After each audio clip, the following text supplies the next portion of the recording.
अस्सलाम वालेकुम, क्या हाल चाल है। उम्मीद है आप सब ठीक होंगे, खैरियत से होंगे। अल्लाह ताला आपको खुश और आबाद रखे, आमीन।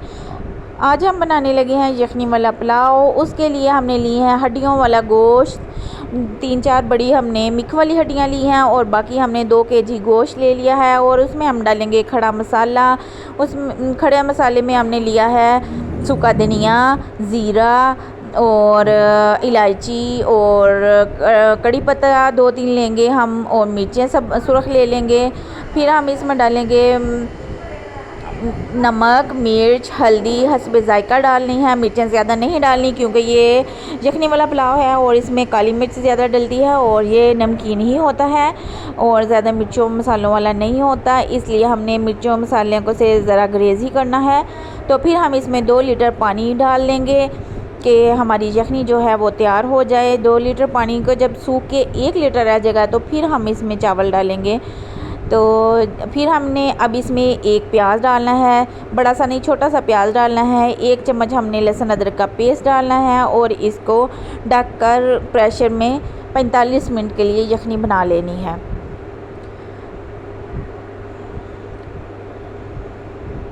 जी, तो हमारी यखनी तैयार हो चुकी है। हमने अब यखनी को छान लेना है। हमने एक देगची ली है और उसमें हमने स्ट्रेनर रखा है और ये जो है हमने जो यखनी है इसमें से सारी छान लेनी है। जो हमारे मसाले वगैरह हैं वो इसके ऊपर आ जाएंगे और ख़ाली यखनी पीछे रह जाएगी। जो हमारा गोश्त है वो अलहदा रह जाएगा।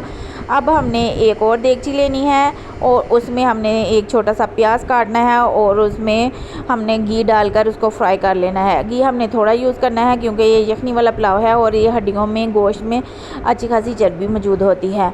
फिर हमने जो बोटियाँ हैं वो निकाल कर इसमें डाल लेनी है, मसालों को अलहदा कर लेना है।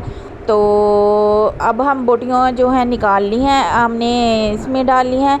तो हमने इनको अच्छे तरीके से भून लेना है।